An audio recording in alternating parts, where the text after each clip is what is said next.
So ayan mga tol, yung aking bagong monetize na channel ay biglang nawala yung ads. Sa hindi ko malaman na dahilan, ay bigla-bigla na lang itong nawala ng ads. Pero, naibalik ko din. At napakadali lang pala kung paano ibalik. At ito naman ay natutunan ko rin sa mga ibang mga bihasang YouTuber. At siya ko namang ibabahagi sa inyo ng mabilisan lang. Kung gusto mo ring malaman kung paano yung ginawa ko, just keep on watching. Let's go! Re-record ako ah. Hi guys! Nandito ka sa channel mo, punta ka dito sa YouTube Studio. Ito YouTube Studio, click mo. Hindi ko kasi na-record kanina pero may nagawa na akong isang step na ituturo ko pa rin sa inyo. Tapos, dito sa YouTube Studio, hanapin mo tong content dito sa kaliwa. Content. Yan. Tapos, itong content, nandito na tayo sa mga content, no? Yan, madami yan. I-click mo tong video ito. Video para ma-click lahat. Yan, 30 selected. Select all, no? Lahat ng 30 na yan, na-select na yan. Pero ito, gagawin mo sa lahat ng video. Halimbawa, natapos mo na to.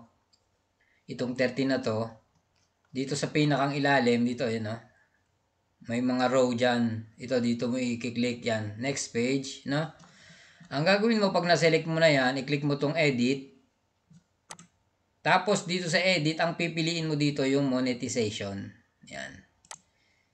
Dito sa monetization, makikita nyo naka-on na siya kasi nagawa ko na ito. Or kung naka-on na rin yung sa inyo, pwede nyo itong gawin pa rin. Naka-on, yan. On and off lang naman yan. Tapos ito, update videos. Okay?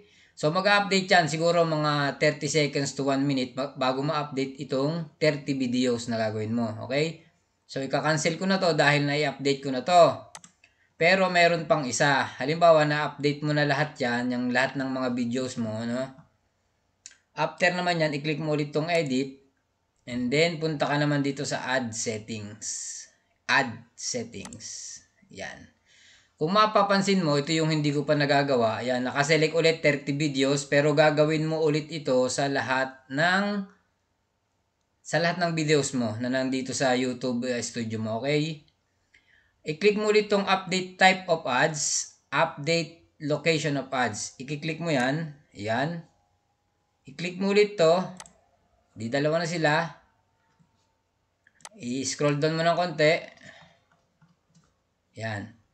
Ang nakalagay dito, only update videos without ad breaks. Update, tas yung isa, update all videos replacing any existence ad breaks, no?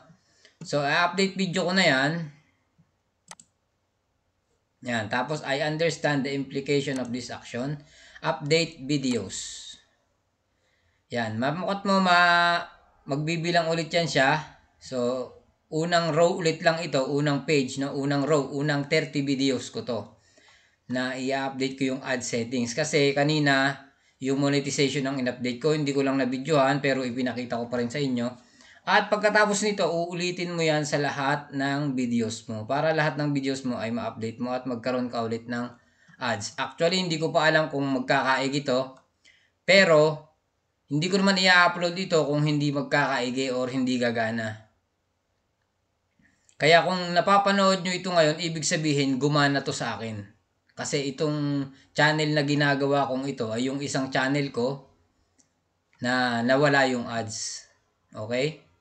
So kapag napapanood mo to, ibig sabihin gumagana to at gumana ito sa akin. Yan. Habang nag-update, sinasabi ko lang sa inyo, sundan nyo lang yung mga lahat ng ginawa ko. Lahat ng step na ginawa natin.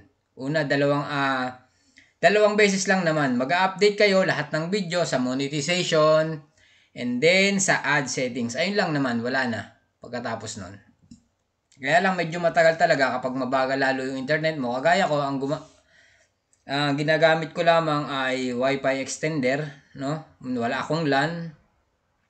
Kaya yan, makikita nyo tong Wi-Fi ko, masyadong mabagal. So, tapos na ako dito sa 30. Kung gusto nyo mag-skip, skip nyo na tong video. Ganun lang din yung gagawin ko. Pupunta na ako dito sa ilalim. Yan. And then, isi-select ko tong next page. Yan. Para i-click ko naman ulit yung another 30 video. Yan. Tapos click ulit tong edit and then add settings. Uulit-ulitin ko lang yan hanggang maubos ko lahat ng video na meron ako. Yan. Tapos click lang tong box and then update videos. Yan, hintayin lang. Ganun lang mga tol, hanggang matapos nyo. At sana mapanood nyo tong video dahil kapag napanood nyo to, ibig sabihin gumana tong ginagawa ko. Actually, napanood ko lang din to sa ibang YouTuber. Gusto ko lang din i-apply para kung hindi man kayo nakasubscribe dun sa ibang mga YouTuber, ay may mapanood nyo naman dito sa channel ko. Okay? So, hanggang sa muli, salamat sa Diyos. Bye-bye!